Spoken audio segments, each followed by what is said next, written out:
आज के कार्यक्रम के प्रमुख अतिथि पद्मश्री डॉक्टर शंकर महादेवन जी,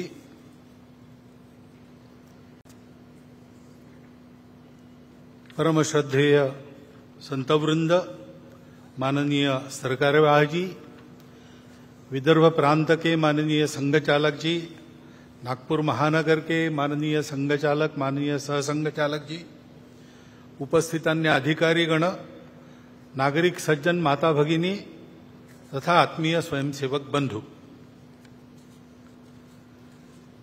वास्तव में हमारे प्रमुख अतिथि जी ने जो बात अपने भाषण में कही, उसके अलावा और कुछ कहने की, सोचने की जरूरत नहीं है। वो अच्छे गायक भी है और अच्छे वक्ता भी है, ये आज पता चला है हमको, परंतु मुझे तो बोलना पड़ेगा। लिखित भाषण मेरा चला गया है मीडिया में, उसमें से बातें आएंगी, परंतु कुछ बातें आपके सामने यहां से रखना ये आवश्यक हो जाता है, इसलिए मैं रख रहा हूं। ये बात सही है और हम सब उसका अनुभव कर रहे हैं कि प्रतिवर्ष भारतीयों का गौरव दुनिया में बढ़ रहा है। दानवता पर मानवता की पूर्ण विजय का ये जो विजय पर्व अपना विजयादशमी है, इस वर्ष की विजयादशमी में भी हम ये अनुभव कर रहे हैं। ऐसा अनुभव देने वाले कई प्रसंग हमने अभी अभी अनुभूति में हमारे लाए हैं। जैसे G20 की परिषद यहां पर हुई, वो तो प्रतिवर्ष होती है, लेकिन यहां पर हुई उसके एक विशेषता रही। उस परिषद में हमारे भारतीयों के आतिथ्य की बड़ी प्रशंसा हुई, उसका पहली बार उन्होंने अनुभव किया। हमारे विविधता की सजी संस्कृति का गौरव उन्होंने अनुभव किया। केवल भूतकाल की बात नहीं है, हमारी वर्तमान की जो उमंग भरी उड़ान है, उसको भी उन्होंने प्रत्यक्ष देखा, दुनिया भर के देशों के लोगों ने। और हमारे मन की जो सद्भावना है, प्रामाणिक सद्भावना है, अफ्रीकन यूनियन को सदस्य बनाने में पहले ही दिन परिषद का घोषणा पत्र एक मत से कराने में, और हमारी राजनीतिक कुशलता भी उन्होंने देखी, हमारी प्रामाणिक सद्भावना भी उन्होंने देखी। विशेषकर आर्थिक विषयों पर केंद्रित जो परिषद होती थी, उसमें पहली बार वसुधैव कुटुंबकम की बात कही गई। महिलाओं के उन्नति की, महिलाओं के नेतृत्व की बात कही गई, और वो मानव केंद्रित बात हो गई। उसमें करुणा के ग्लोबलाइजेशन की बात भी यहां जो C20 हुआ था वहां रखी गई थी। ऐसा एक प्रसंग हमको एक झलक देके गया कि हमारा स्थान आज दुनिया में क्या बना है। हमारे नेतृत्व के कारण भारत का एक विशिष्ट स्थान दुनिया के अग्रणी देशों में बन गया। इसको हमने अनुभव किया। ऐसा अभिनंदनीय कार्य हमारे सामने हुआ है। और केवल उसी इसमें नहीं, हमारे खिलाड़ी भी इस बार आशियाई खेल हुए। 100 से अधिक, इस भाषण को लिखते तक 107 पदक, 28 स्वर्ण, रौप्य पदक 38 और 41 कांस्य हमारे खिलाड़ियों ने जीते।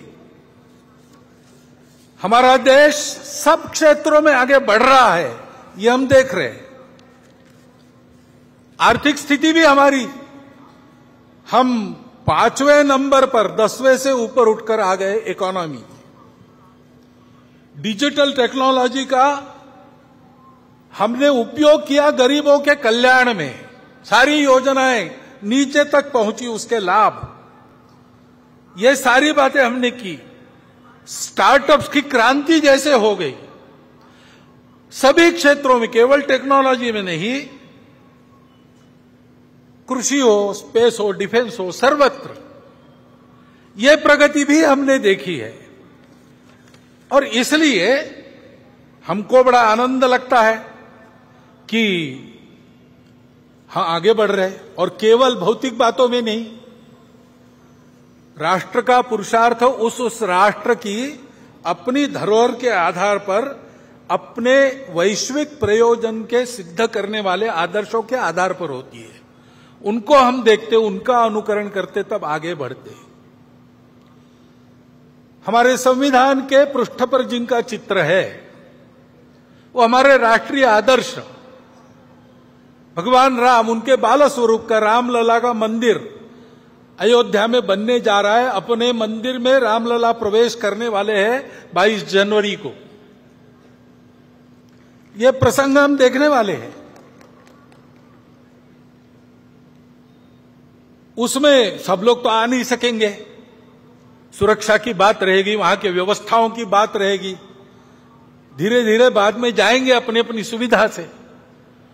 परंतु उस दिन अपने सारे देश में हम अपने अपने जगह, अपने छोटे छोटे मंदिरों में ऐसा वातावरण बना सकते हैं। भगवान राम धर्म की मर्यादा के प्रतीक है।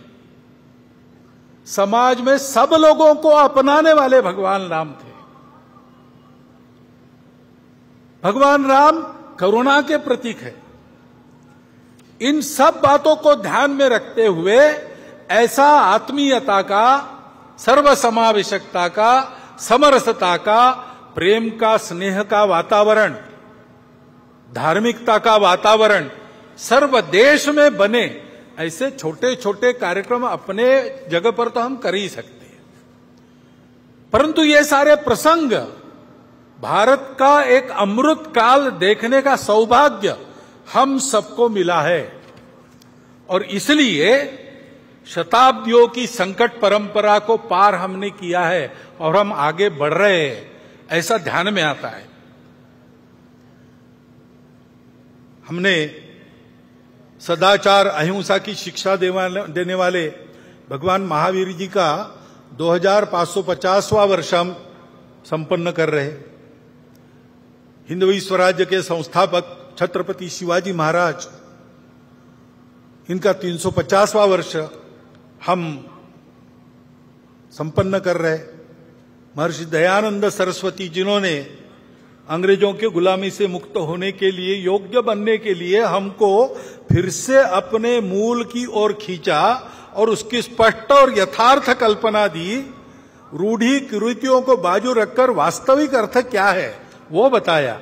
उनका 200वां वर्ष हम संपन्न कर रहे। ऐसे ही रानी दुर्गावती, भारतीय महिलाओं की शक्ति, उद्यम, साहस, धैर्य, बुद्धि, शक्ति, पराक्रम,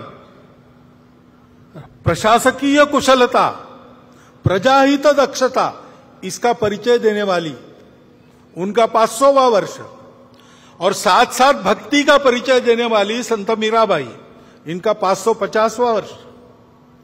ये अभी हम संपन्न करने वाले हैं, आगे उनका वर्ष है। ऐसे ही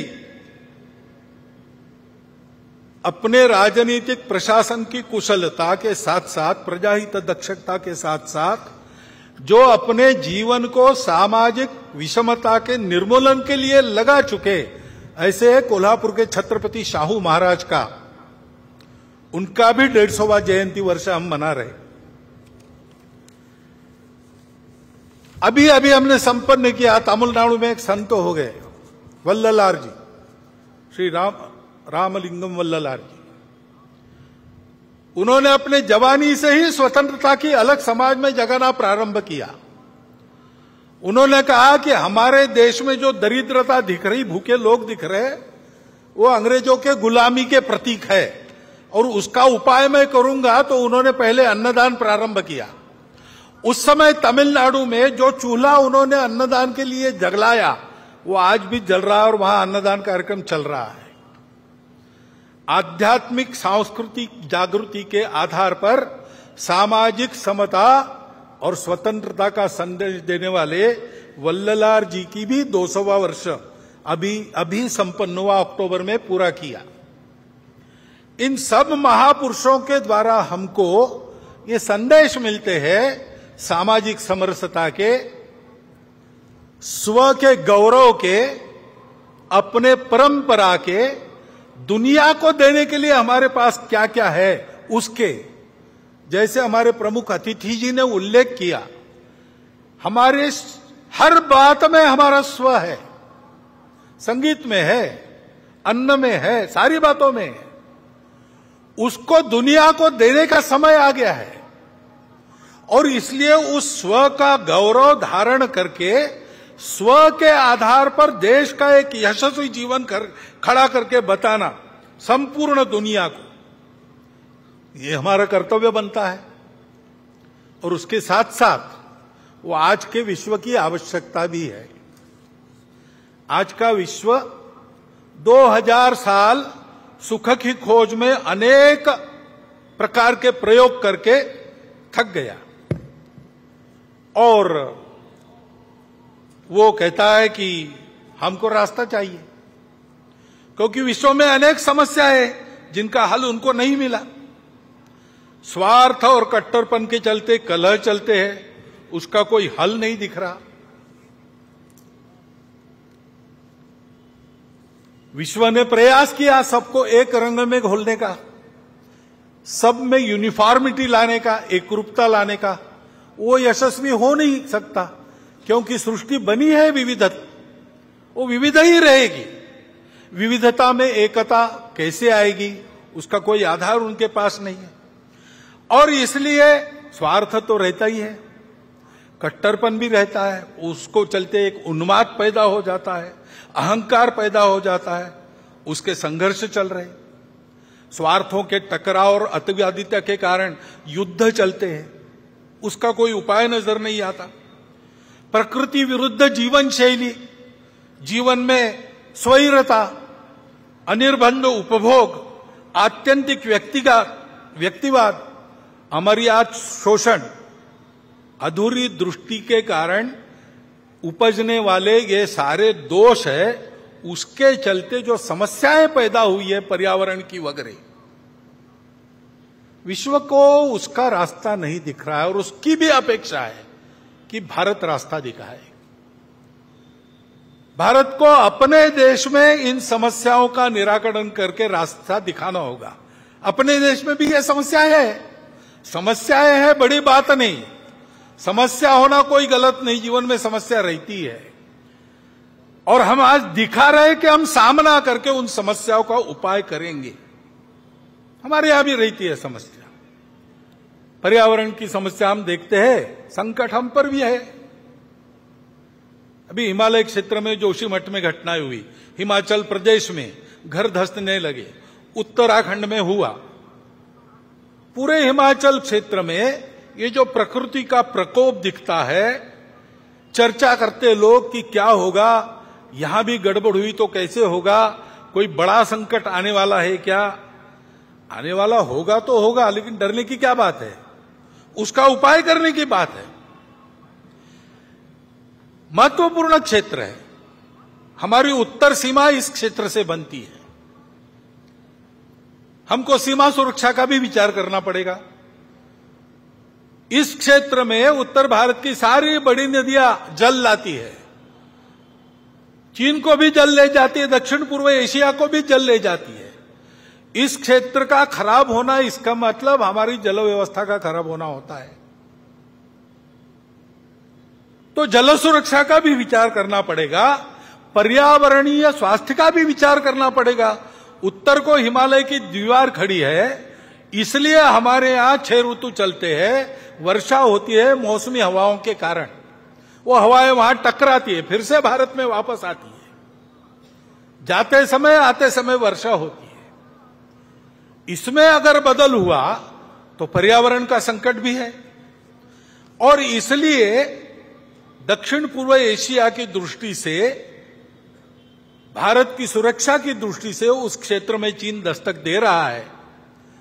जल सुरक्षा, पर्यावरणीय सुरक्षा, सीमा की सुरक्षा, कुल मिलाकर अपने देश के स्वास्थ्य के लिए उस हिमालय क्षेत्र का एक क्षेत्र के नाते अलग सा विचार करते हुए इसको कैसे करना, इसको हमको तय करना पड़ेगा।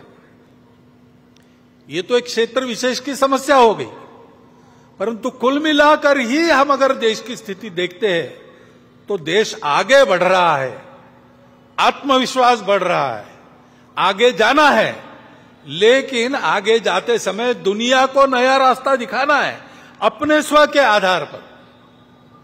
तो हम लोगों को दुनिया की नकल नहीं करनी है, हम लोगों को अपना रास्ता बनाना है।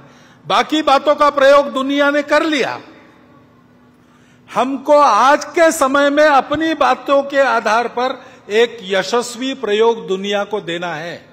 देश का जीवन कैसे खड़ा किया जा सकता है स्व के आधार पर, और ये नहीं कि हम नहीं कर रहे, हम कर रहे।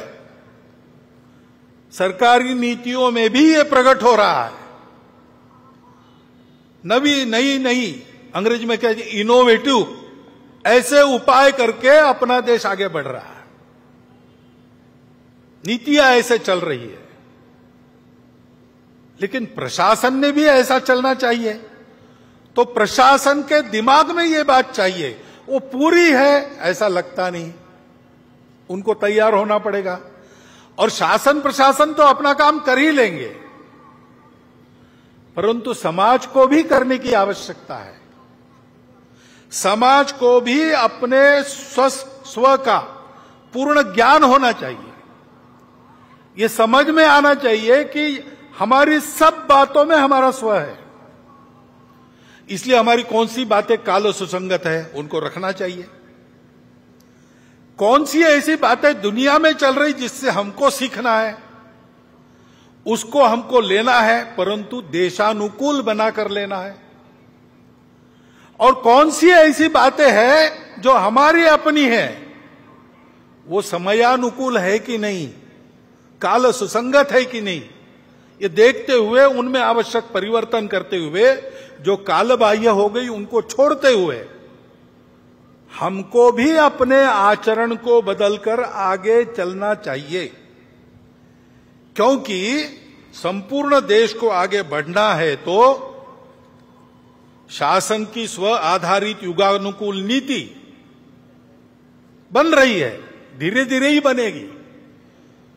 गलत नीति पर पोथीनिष्ठता के कारण या भ्रामक कल्पनाओं के कारण इतना आगे चले गए थे, एकदम अबाउट टर्न नहीं हो सकता। ऐसे हम गए, अब धीरे धीरे मुड़ रहे हैं, वो काम होगा, परंतु उसके साथ साथ हमको प्रशासन की तत्पर सुसंगत लोकाभिमुख कृति चाहिए। और हमारे लिए सबसे महत्वपूर्ण है समाज का मन वचन कर्म से सहयोग और समर्थन। इससे देश की स्थिति में परिवर्तन आएगा।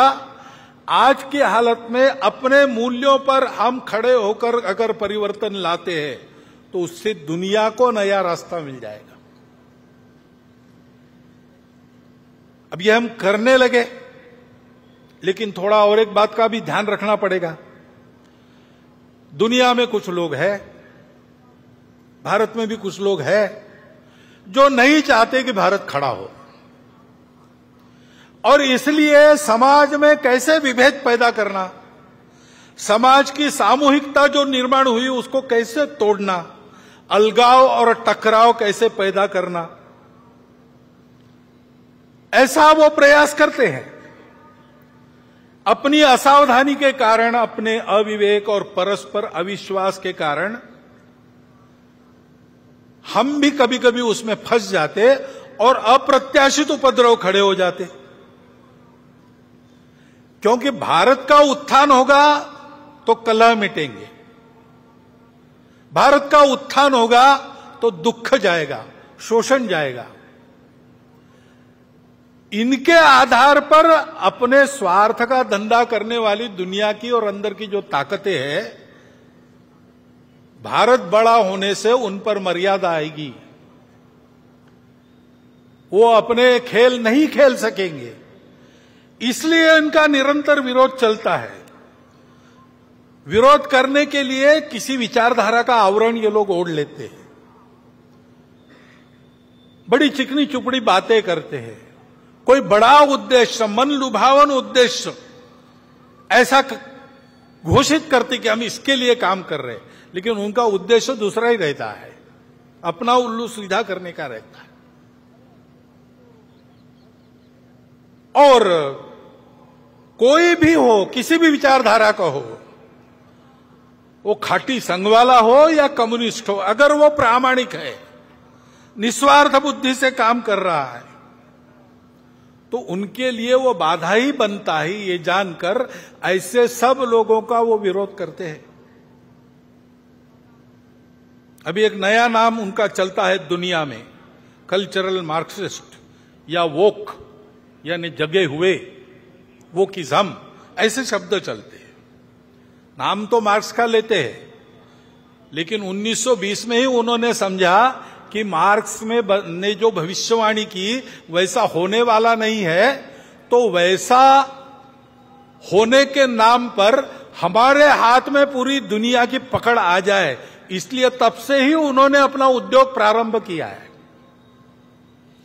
इसलिए उसी समय उन्होंने मार्क्स की बातों को भुला दिया और आगे बढ़ रहे। और आजकल वो जो कहते और बोलते और बताते हैं, विश्व की सारी सुव्यवस्था का उनका विरोध है।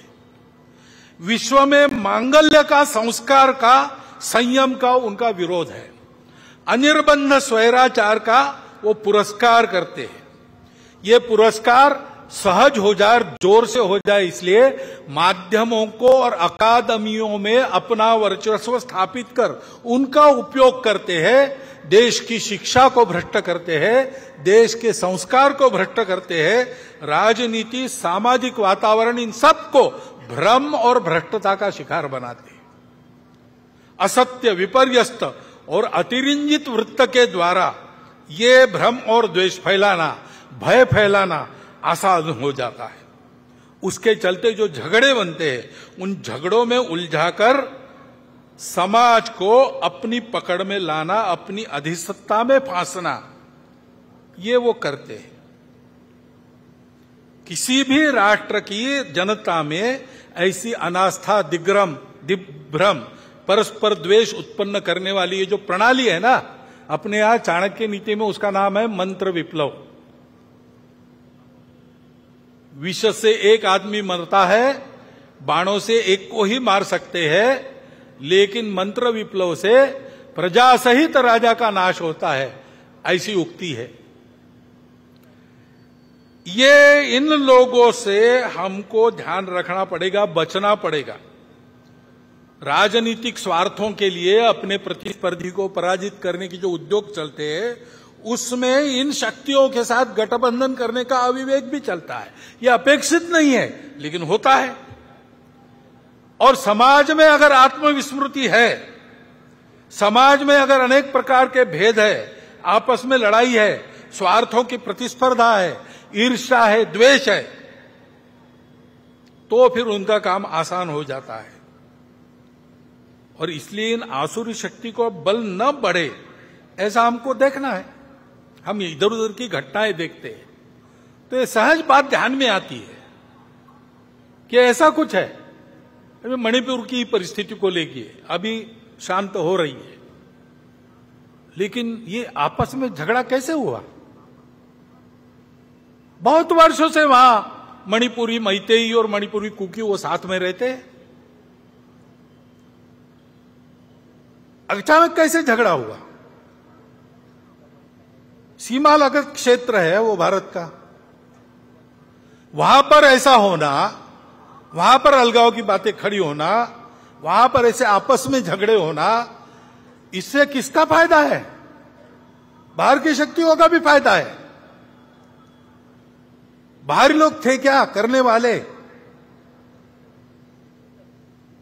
मजबूत सरकार है और तत्पर भी है। स्वयं गृह मंत्री वहां जाकर बैठे 3 दिन, और मिनिस्टर जाके वहां 15-15 दिन रहे, सारा प्रयास किया।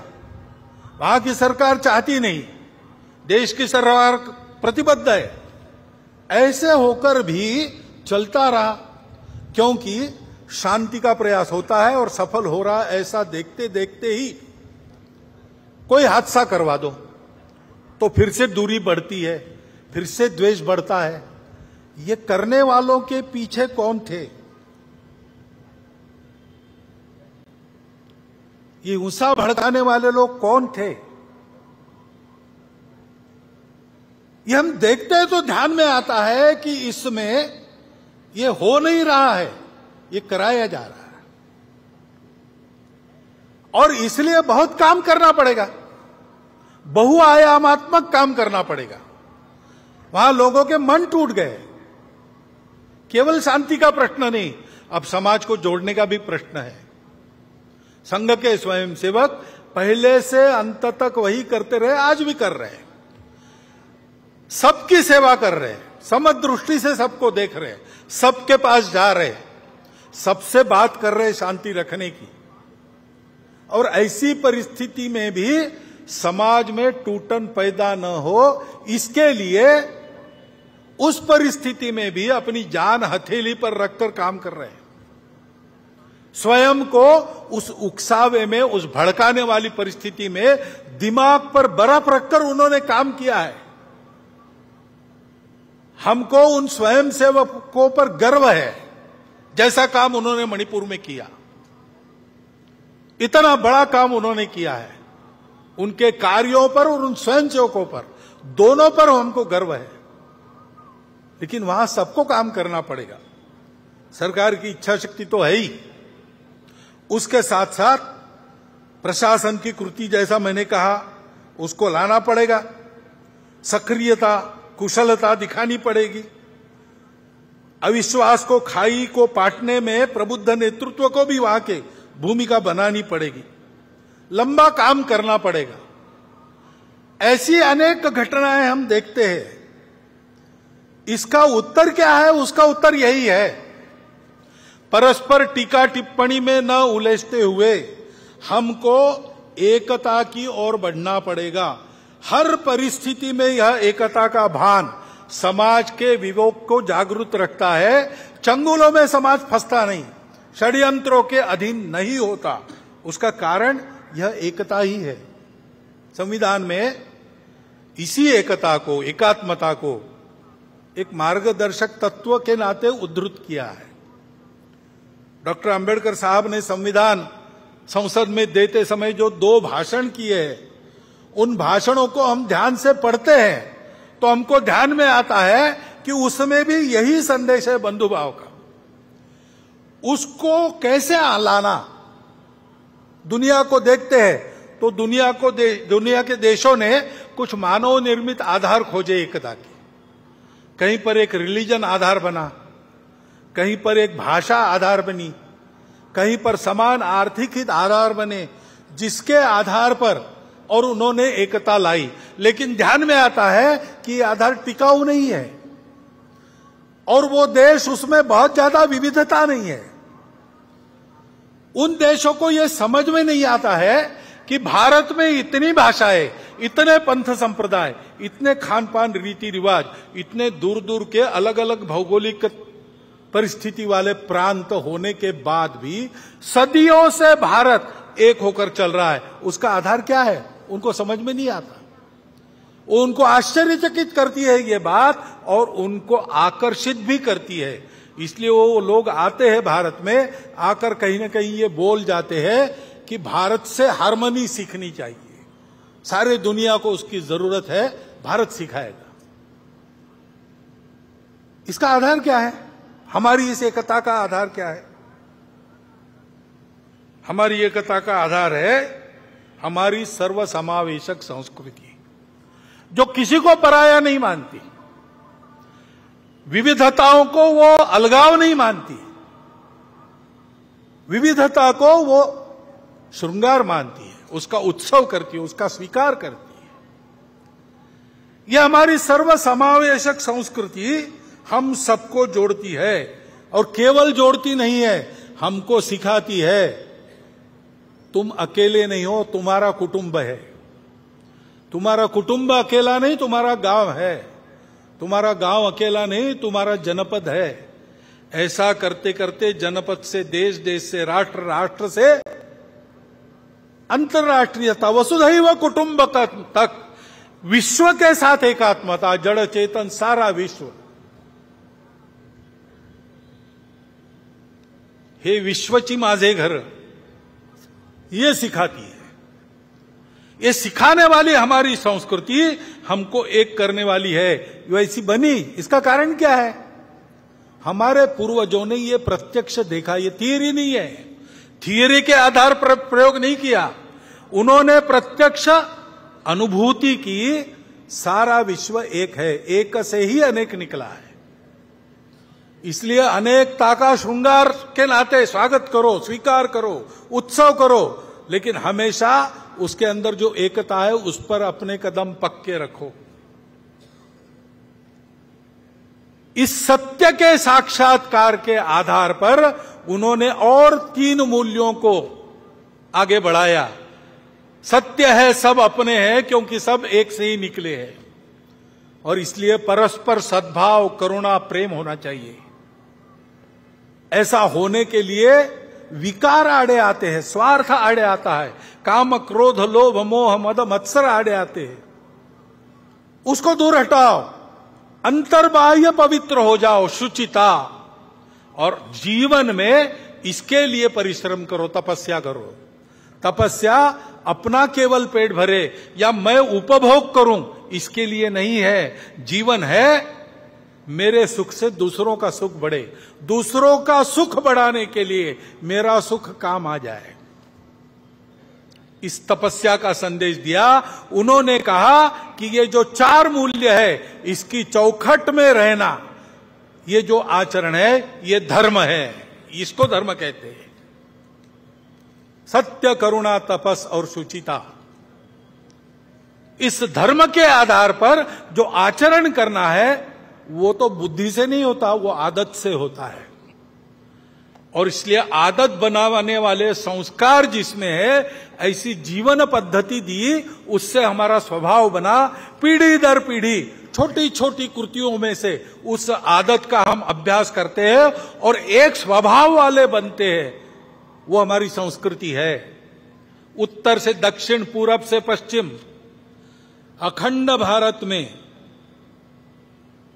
जो अखंड भारत था, उसमें आज भी कहीं भी जाओ एक आपको रीति मिलेगी। दुकान में जाएंगे, आप कुछ खरीदेंगे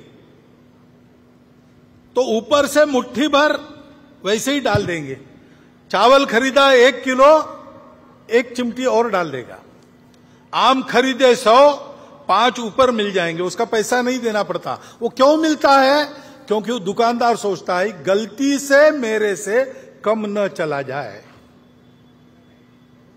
मैंने कीमत ली है, मैं पूरा दूंगा। ये चलता है, केवल भारत में चलता है, अखंड भारत के क्षेत्र में। कहां है?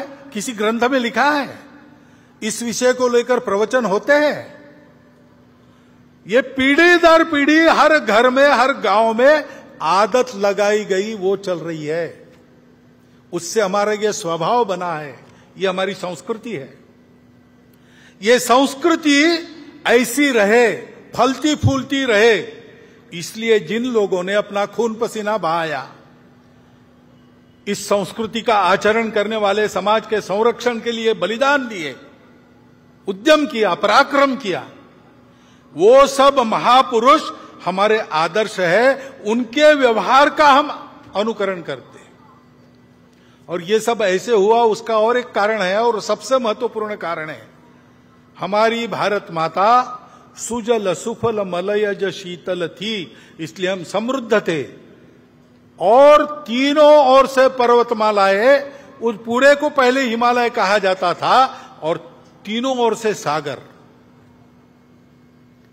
ऐसी सुरक्षितता के परिस्थिति में थे, हम सुरक्षित थे, इसलिए हमको लड़ाई झगड़े का काम नहीं पड़ा।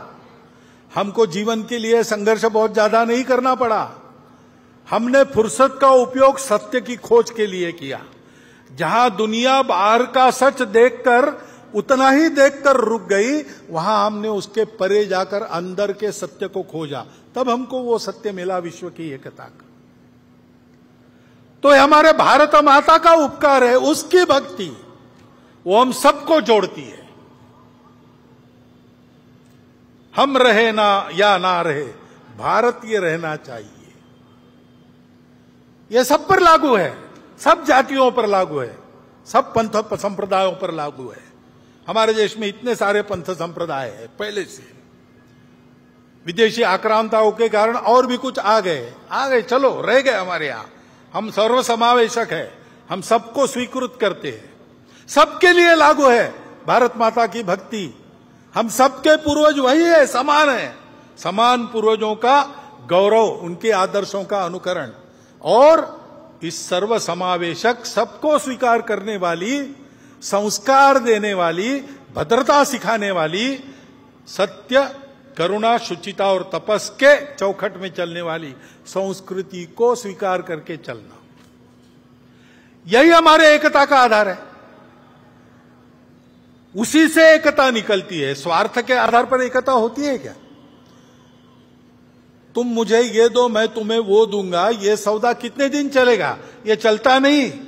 राष्ट्र की एकता सौदों के आधार पर नहीं होती। राष्ट्र की एकता अपनेपन के कारण होती है। वो स्थायी अपनापन इन तीन बातों से हमको मिलता है, लेन देन से नहीं मिलता है। बहुत लोग मिलते हैं, वो चिंतित है। देश में जो छोटी मोटी घटनाएं होती है, ऐसी छोटी मोटी ही होती है, लगभग पूरे समाज में एकता का वातावरण है, लेकिन उसको तोड़ने का प्रयास तो हो रहा है, इसलिए वो चिंतित है। आकर मिलते हैं, कहते हैं कि ये फितना फसाद और कितान ठीक नहीं, यानी आपस में संघर्ष ठीक नहीं, एक दूसरे को मारना ठीक नहीं, हिंसा ठीक नहीं है, विवाद ठीक नहीं है। उसके जगह सुलह, समलामती और अमन पर चलना चाहिए। आपस में बात करनी चाहिए, सुरक्षित रहना चाहिए, शांति से रहना चाहिए। ये बात ठीक है, ऐसे ही चलना चाहिए। उसको करना है तो ये बात ध्यान में रखनी पड़ेगी कि हम लोग दिखने में अलग है, वास्तव में अलग नहीं है। हमारी पूजाएं अलग अलग है, भाषाएं अलग अलग है। हो सकता है पूजाएं एक दो बाहर से भी आई हो,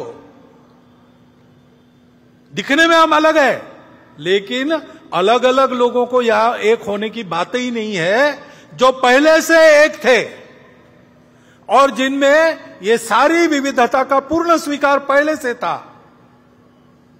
ऐसे हम एक लोग हैं, अपनी एकता के इन तीन सूत्रों को भूल गए, इसलिए आज आपस में हम एक दूसरे को अलग अलग मान रहे हैं। वो भूलना और अपनी एकता को याद करना, ये करेंगे तब हम जुड़ेंगे। उसी आधार पर हमको फिर से जुड़ना है। हमारी समस्याएं हैं, आपस में हमारे है कुछ विवाद हो सकते हैं। विकास चल रहा है तो विकास में हमको कुछ चाहिए, ज्यादा चाहिए, मुझे चाहिए, ये स्पर्धा है। मन वचन कर्म से सारा समाज ऐसे ही चल रहा है, ऐसा नहीं है। आप तो ऐसा कहते हैं लेकिन वहां तो वैसा होता है, ये परिस्थिति है।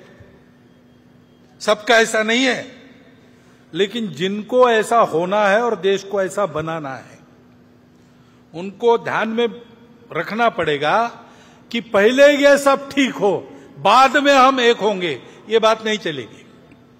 क्योंकि ये सब ठीक नहीं, इसका कारण हमने उस अपनेपन को भुला दिया, यही है। और इसलिए पहले हमको अपने में उस अपनेपन को रखना पड़ेगा। ये सब होता है तो भी क्षोभ नहीं होना चाहिए, अविवेक, असंतुलन नहीं होना चाहिए। ऐसे टर्बुलेंस में भी हमको अपना दिमाग ठंडा रखकर सबको अपना मानकर चलना पड़ेगा। धीरे धीरे सबको अपने साथ चलाना पड़ेगा। अपनेपन की दृष्टि आ गई तो उसके आधार पर इन सारी बातों के समाधान होंगे, अन्यथा दूसरा कोई समाधान नहीं। ये बातें उपायों से नहीं ठीक होती, व्यवस्थाओं से ठीक नहीं होती। ये मलम पट्टियां होती है जो कालांतर में निकल जाती, नए घाव भी बनते हैं, और घाव तो बहुत गहरे हैं। भारत विभाजन जैसी घटना का घाव बहुत गहरा है। लंबी परंपरा चली अपनी जो संघर्ष की, उसके चलते मन में एक दूसरे के प्रति कितना अविश्वास है, उसके चलते बातें भी होती है, उल जलूल बातें होती है, धमकाने की बातें होती है, चैलेंज देने की बातें होती है। यह सब हो रहा है, लेकिन उसमें हमको ठंडे दिमाग से आगे चलना पड़ेगा। इस दृष्टि को जानना पड़ेगा, उस दृष्टि का प्रचार प्रसार इस परिस्थिति के बावजूद करना पड़ेगा। तब एकता आएगी, तब ये सारे सवाल ठीक हो जाएंगे। और इसलिए इस परिस्थिति के चलते ये समझना चाहिए, समस्या सबकी है। कौन विकास नहीं चाहता और किसकी दौड़ नहीं है अपने विकास के लिए। देश के अपने मर्यादित संसाधनों पर 140-42 करोड़ की जनसंख्या, उन सबका अधिकार है, तो स्पर्धा तो रहेगी। तो हमको मिला, उनको नहीं मिला, मुझे नहीं मिला, उसको मिला, ये समस्याएं सबकी समस्याएं हैं। सबको जल्दी है सब ठीक हो, परंतु ये सारी समस्या है, उनके कारण हम पर अन्याय हो रहा है, हमको अलग किया जा रहा है। ये विक्टिमहुड की मानसिकता है, उसके अधीन होने से काम नहीं चलेगा। कोई विक्टिम नहीं है, एक परिस्थिति है जिसमें से हमको गुजर के सबका भला करना है। हमारा भी हो, सबका हो, सबके साथ हम हैं। पूरा समाज ठीक होगा, हम भी ठीक हो जाएंगे उसके साथ। मैं ठीक होऊंगा और बाकी समाज वैसे ही रहेगा, ये चलेगा नहीं। ये समझ के चलना पड़ेगा। एक दूसरे के प्रति जो अविश्वास है, उससे बाहर आकर चलना पड़ेगा। और ध्यान में रखना पड़ेगा कि राजनीति अपने देश में स्पर्धा पर चलती है। स्पर्धा में अनुयायी अपने पीछे ज्यादा खड़े हो, इसलिए समाज को बांटना, ये दुर्भाग्य से रीति बन गई। और इसलिए राजनीति से इन प्रश्नों का हल नहीं निकलेगा। राजनीतिक वर्चस्व कमाकर हम इसको ठीक करेंगे, ये बात बेकार है। हमारी लोकशाही है, प्रजातंत्र है, इसमें सब लोग समान हैं, कोई ऊपर नीचे नहीं है। उसकी पद्धति से ही हमको चलना पड़ेगा। परंतु समाज की एकता के लिए हमको राजनीति से अलग होकर सारे समाज का विचार करते हुए चलना पड़ेगा। ये नहीं मानना कि ऐसा करने में कोई हम शरण जा रहे किसी को। ये भी नहीं मानना कि लड़ाई चल रही थी, अब युद्धबंदी हो गई, सीज फायर हो गया, ऐसा नहीं है। ये किसी के स्वार्थ की, किसी पार्टी की पुकार नहीं है, अपनी इमेज ठीक करने का एक्सरसाइज नहीं है। ये अपनेपन की पुकार है। जिनको सुनाई देगी उनका भला होगा, जो फिर भी नहीं सुनेंगे उनका क्या होगा मुझे पता नहीं। अपनेपन की सुखा ये लेकर चलना पड़ेगा आपने। फिर से मैं याद दिलाता हूं, डॉक्टर बाबा साहब आंबेडकर के वो 2 भाषण पढ़िए, बार बार पढ़िए, पारायण करने लायक है। जैसे हम अपनी अपनी श्रद्धा के अनुसार किसी पवित्र ग्रंथों को पढ़ते हैं प्रतिवर्ष, हमारे संघ के स्वयंसेवक डॉक्टर साहब का चरित्र प्रतिवर्ष पढ़ते, वैसे डॉक्टर बाबा साहब आंबेडकर के समग्र नहीं पढ़ सकते, कम से कम वो 2 भाषण प्रतिवर्ष पढ़ते रहिए 15 अगस्त 26 जनवरी को। उसमें यही संदेश है। और ये काम एकाएक होने वाला नहीं है, लंबा प्रयास करना पड़ेगा। क्योंकि जैसा मैंने कहा कि घाव बहुत गहरे हैं, उनको भरने में समय लगेगा। वो घाव गहरे, इससे क्या क्या अनुभव आते हैं। वाणी अविवेक तो दिख ही रहा है। यहां तक होता है कि मुझे किसी बस्ती में घर नहीं मिलता, मैं घर ढूंढने गया तो मुझे अपने बस्ती में ही जाना पड़ता है, दूसरे बस्ती में नहीं मिलता। एक ही देश के रहने वाले लोग इतने पराये हो गए, लेकिन ये अनुभव आते हैं। ये कटुता है समाज में, लेकिन हमको उससे अलिप्त रहना है। जिनको ये करना है, जो संपूर्ण समाज की एकता चाहते हैं, भारतवर्ष एक होकर परम वैभव संपन्न बने ऐसा चाहते हैं, जो वास्तविक हिंदुत्व के अभिमानी है, ऐसे सब लोगों को, जो जो ये चाहते हैं, उनको अपने जिह्वा पर संयम रखना पड़ेगा।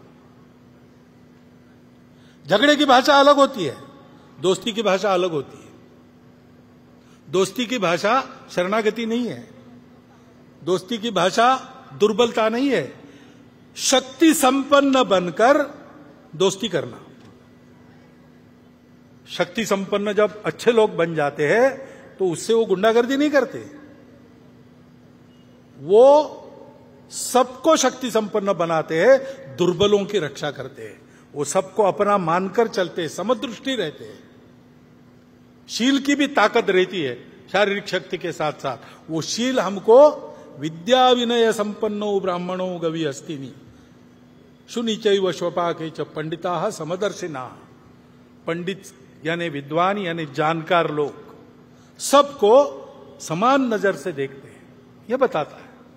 ऐसा हमको चलना पड़ेगा, सहन बहुत करना पड़ेगा, उकसावे में आना छोड़ देना पड़ेगा, अविश्वास छोड़ना पड़ेगा, अपने जबान पर लगाम लगाना पड़ेगा। किसी एक तरफ ये इशारा नहीं है, सभी तरफ है, सभी तरफ से होता है। सब जगह ऐसे लोग हैं जो ये समझते नहीं, या ऐसे लोग हैं जो ये होने देना नहीं चाहते। उनको छोड़ दो, उनको इग्नोर करो, अपने रास्ते पर बढ़ो, सबको जुटाओ। ऐसा चलना पड़ेगा तो फिर इस देश में इन घातक खेलों की माया में से बचकर हम लोग आगे बढ़ेंगे। ये बातें चलेगी, गुंडागर्दी होगी तो उसका तो इलाज एक ही है, संगठित बल संपन्न समाज, नागरिक अनुशासन, कानून सुव्यवस्था और संविधान का पालन करके चले। इस गुंडागर्दी के प्रतिकार में शासन प्रशासन का सहयोगी बन के चले, यही उसका उपाय है। इसलिए बल संपन्न संगठित समाज बनाने का काम संघ कर रहा है। सावधान रहना है, क्योंकि अब आने वाले दिन भी, अब चुनाव की दिन है, अभी राज्यों की चुनाव है, आगे लोकसभा का है। चुनाव में तो खूब गाली गलौज चलेगी, प्रचार चलेगा लोगों को इधर से उधर लाने का। उसमें ये हथकंडे और बढ़ सकते हैं। जहां उद्देश्य नहीं वहां भी उद्देश्य चिपका कर बातें हो सकती है। ध्यान में रखना, चुनाव में मतदान करना हर नागरिक का कर्तव्य है, वो हम सब ने करना चाहिए, मतदान को छोड़ना नहीं चाहिए, वो हमारा राष्ट्रीय कर्तव्य है। नागरिक राष्ट्रीय कर्तव्य करे, इसलिए संघ के स्वयंसेवक काम करेंगे, परंतु वो ऐसी छोटी बातों के आधार पर नहीं करना है। उकसावे में, भड़काऊ बातों से भड़ककर उकसावे में आकर नहीं करना है।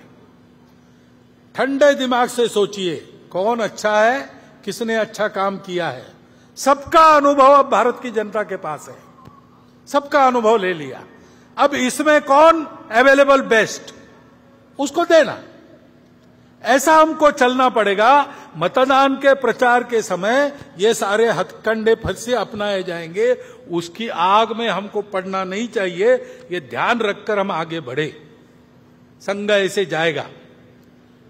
1925 के बाद, 1925 को संघ शुरू हुआ, 2025 100 साल पूरे होते हैं। 26 तक वो हम शताब्दी का वर्ष, 100 साल पूरे होने बाद का वर्ष हम मनाएंगे। और इसलिए ऊपर निर्दिष्ट सभी बातों में संघ के स्वयंसेवक पहल करेंगे। संपूर्ण समाज में, आचरण में, उच्चारण में देश के प्रति अपनत्व, संपूर्ण देश के प्रति अपनत्व की भावना प्रकट हो। मंदिर, पानी, स्मशान में कई भेदभाव बाकी है तो वह समाप्त हो। परिवार के सभी सदस्यों में, कुटुंब के नित्य मंगल संवाद, संस्कारित व्यवहार व संवेदनशीलता बनी रहे, बढ़ती रहे। उनके द्वारा समाज की सेवा होती रहे।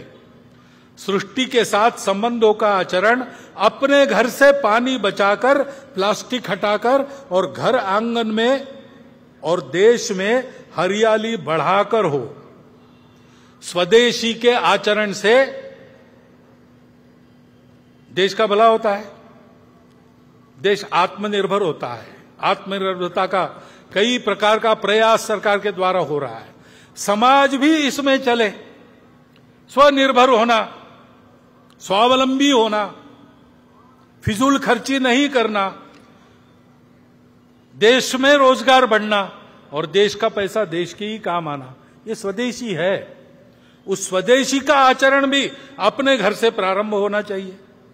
कानून व्यवस्था और नागरिकता के नियमों का पालन हो, समाज में परस्पर सद्भाव और सहयोग की प्रवृत्ति सर्वत्र व्याप्त हो, इन सभी आचरणात्मक बातों का होना सब चाहते हैं, लेकिन छोटी छोटी बातों से प्रारंभ कर उनके अभ्यास के द्वारा इस आचरण को अपने स्वभाव में लाने का सतत प्रयास आवश्यक है।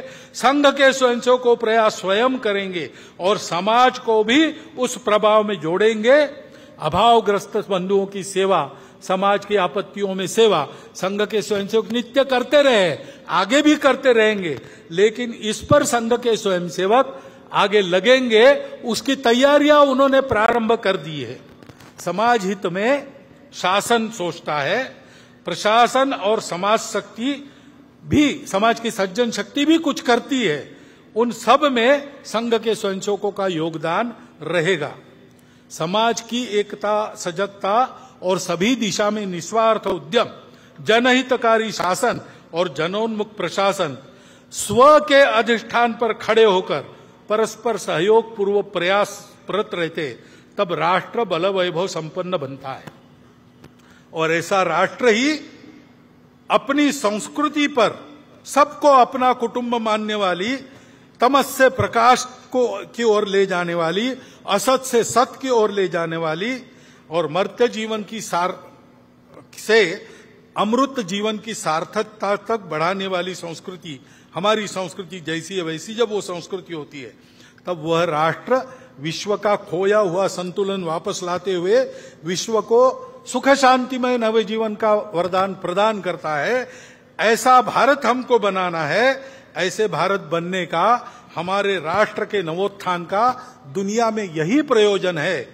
चक्रवर्तियों की संतान लेकर जगत गुरु का ज्ञान, बढ़े चले तो अरुण विहान, करने को आए अभिषेक, प्रश्न बहुत से उत्तर एक। भारत माता की जय। देश विदेशातील प्रत्येक घडामोडींचे लाईव्ह अपडेट मिळवण्यासाठी आता साम टीव्हीच्या सर्व सोशल मीडिया प्लॅटफॉर्मला लाईक, फॉलो आणि सबस्क्राइब करा। तसंच सर्व नोटिफिकेशनसाठी बेल आयकॉन प्रेस करायला विसरू नका।